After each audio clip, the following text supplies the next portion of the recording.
Part 1 gave you something back. A recognition so precise it may have stopped your breath for a moment. The sense that what you carry was never ordinary, that the frequency you have been leaking into the world since you arrived was always intentional, that you were not an accident in the wrong place at the wrong time. And then you went back to your life, and the same patterns were still there. That is not a failure of the transmission. That is the question this one was built to answer. Because naming the frequency is not the same as living from it. And if you have spent any significant portion of your waking life doing the work, the healing, the clearing, the breath work, the modalities, the sincere daily effort to close the distance between who you know you are and what your life actually feels like, then you know exactly what I mean. You can have total clarity about your nature and still feel a ceiling you cannot push through. You can hold the knowledge of your own light and still find yourself flattened by the same environments, the same relationships, the same internal weather, as if the knowing changes nothing at the level where the blocking actually lives. This transmission is the answer to that gap, not a conceptual answer, not another framework for you to carry in your mind. The Arcturian Council does not prepare transmissions to add to your reading list. They prepare them for specific energetic windows, when the soul has reached a point where the correct diagnosis, not just the correct intention, can land in the body and begin to move something real. You are in that window right now. The Arcturian Council has been observing the field of this series with particular attention. Part 1 of this awakening sequence was calibrated to reach the recognition layer, the place in your consciousness that can finally receive the truth of what you carry without collapsing under it. That layer has been activated in the souls who were brought here by the field, and the Council considers that threshold crossed. But a threshold crossed is not a block cleared.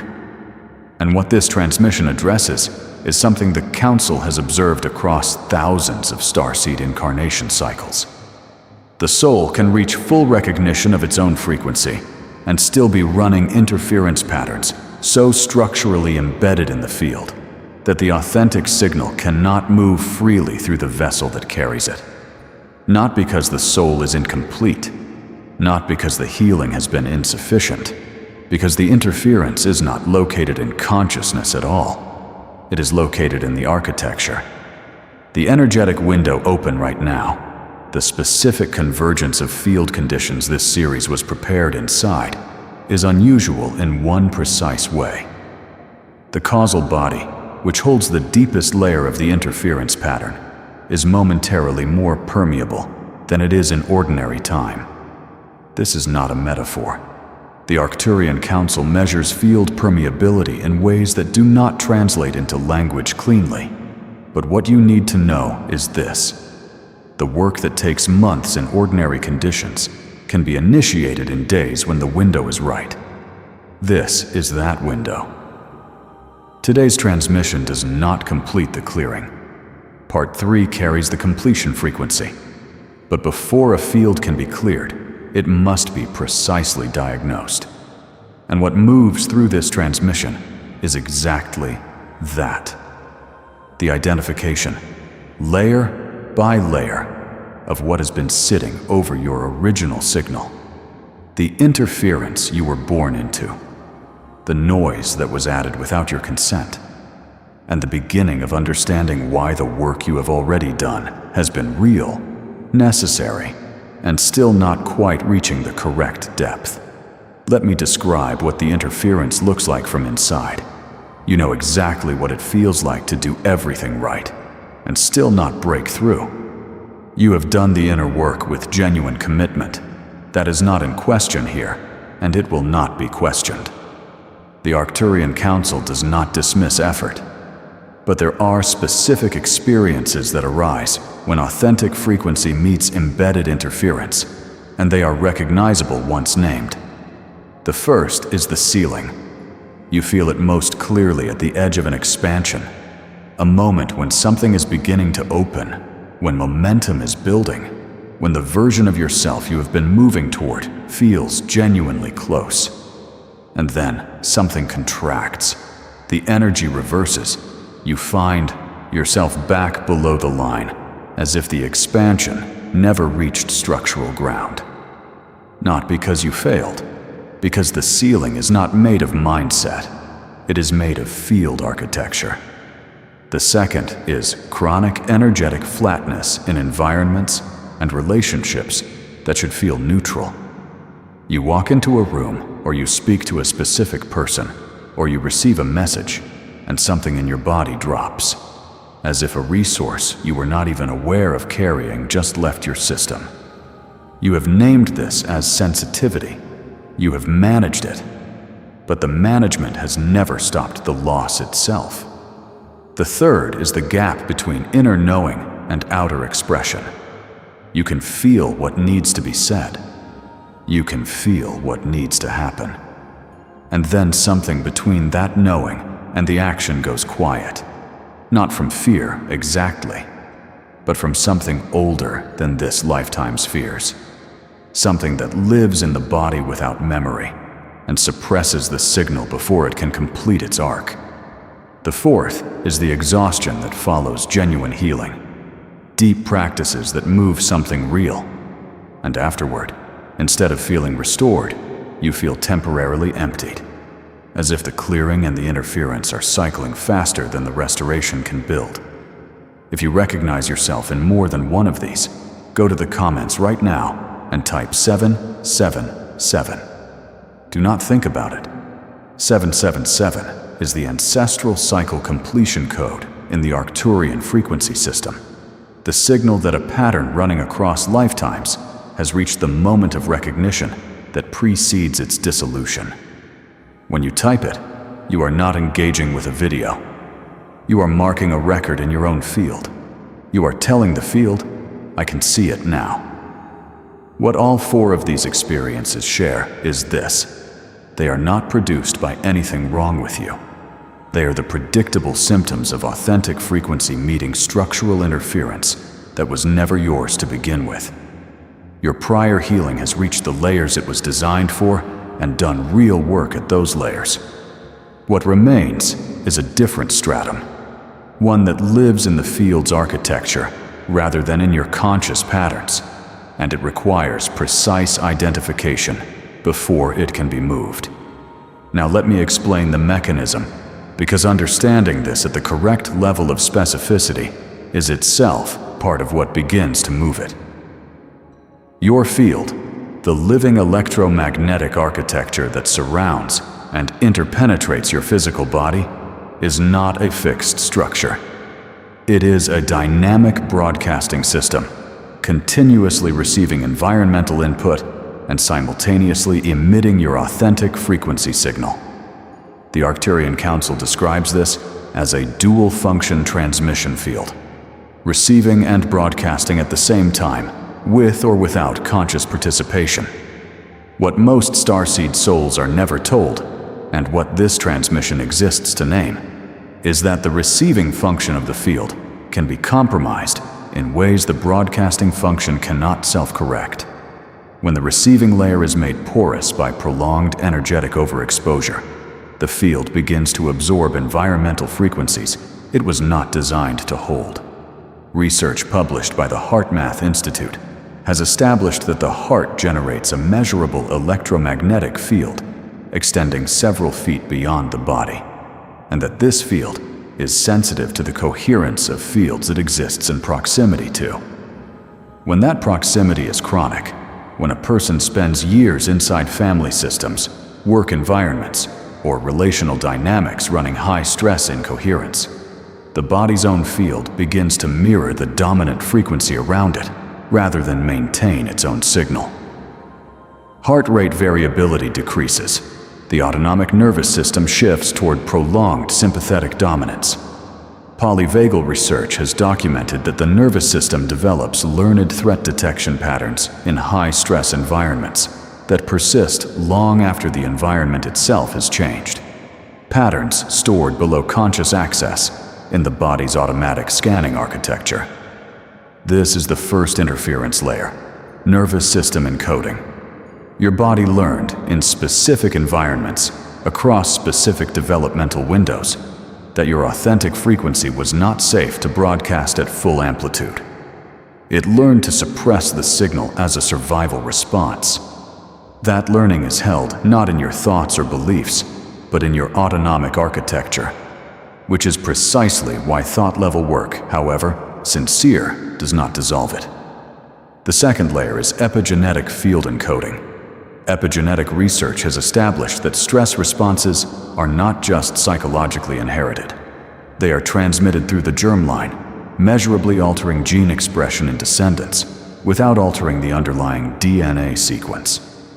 You came into this incarnation carrying the encoded frequency of your ancestral line's survival adaptations. Some of those adaptations were forms of authentic frequency suppression. They served your ancestors in specific historical conditions. They are running in your field right now as interference on a signal they were never designed to address. The third layer is auric residue, the accumulated imprint of energetic environments, relationships, and prolonged stress periods that left a mark in the etheric and emotional subtle bodies. Biophoton research has confirmed that living systems communicate through structured light emitted at the cellular level, and that the coherence of that emission is directly affected by the organism's field state.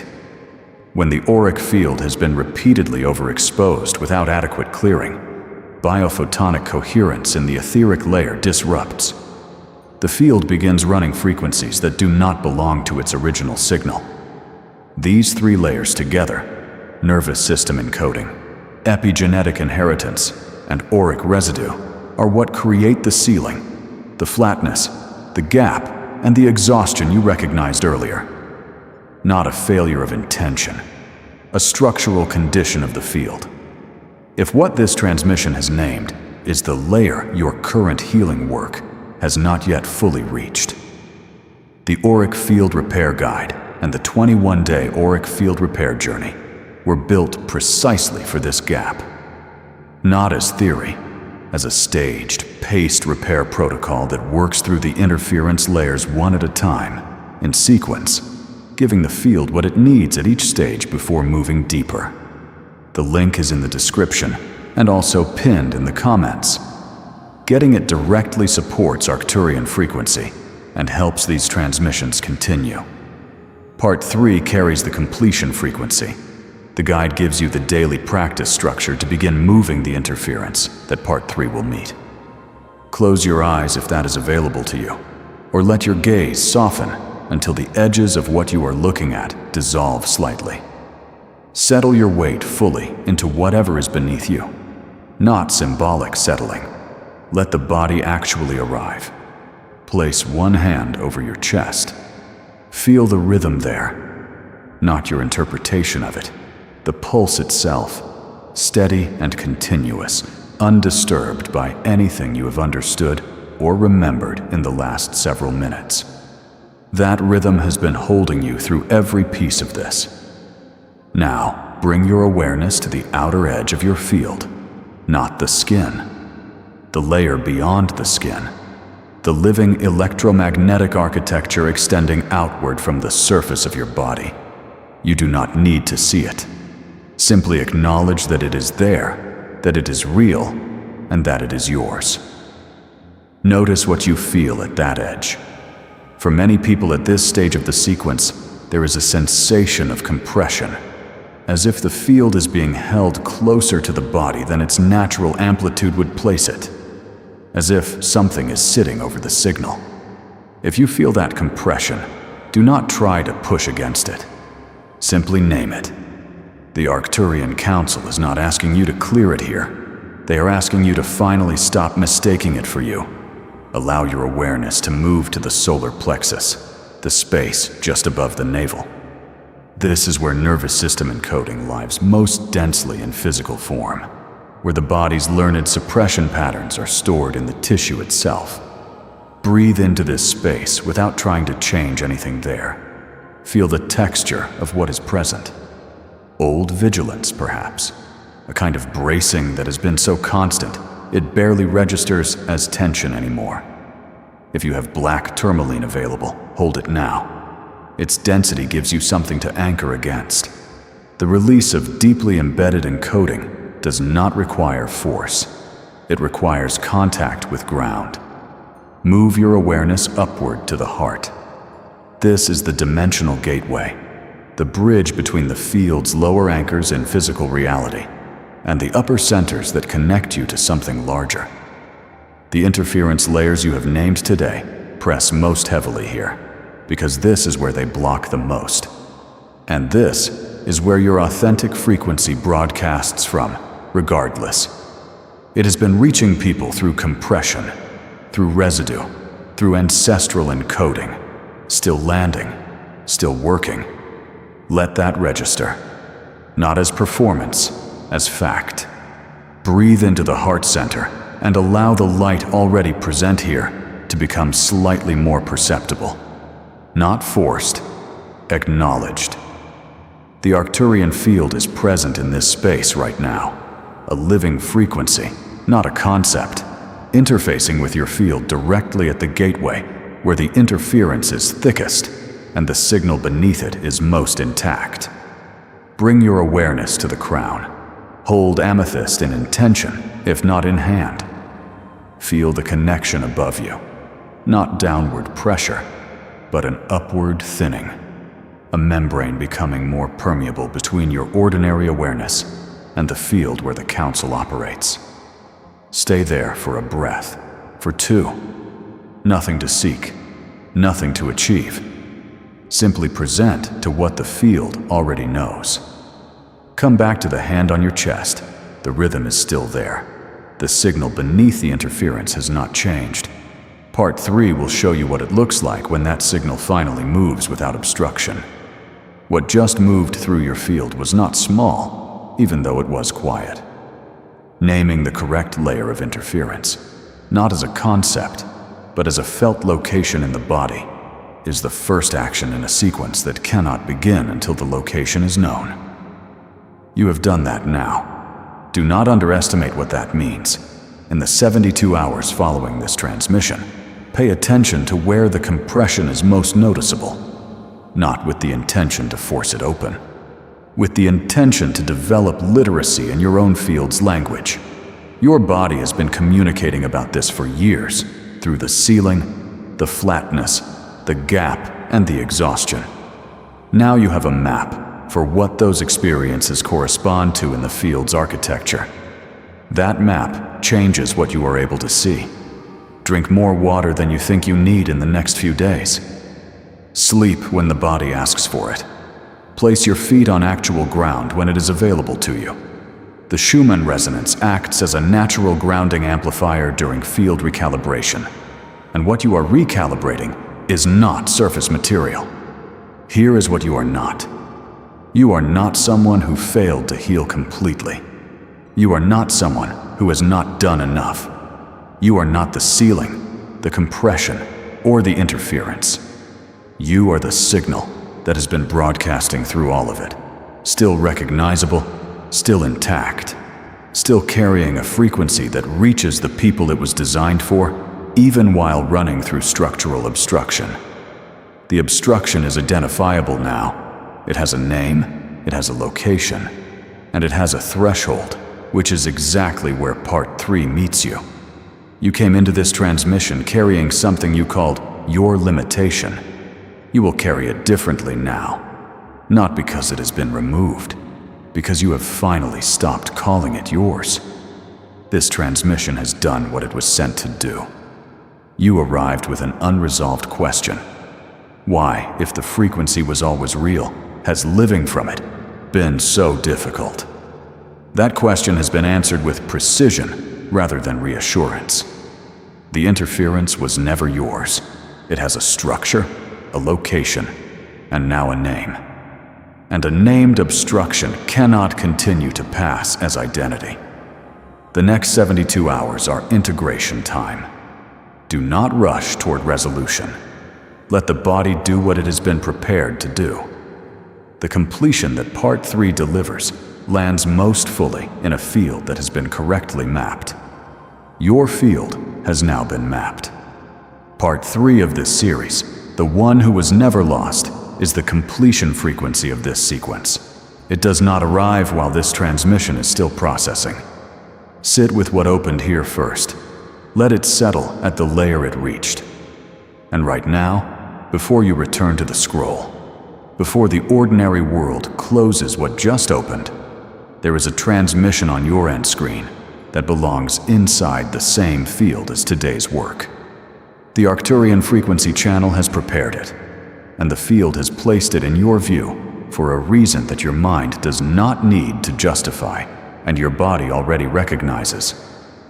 Follow the channel so you are present when Part 3 arrives, and click what is on your screen now. The work continues in the next layer, and so do you.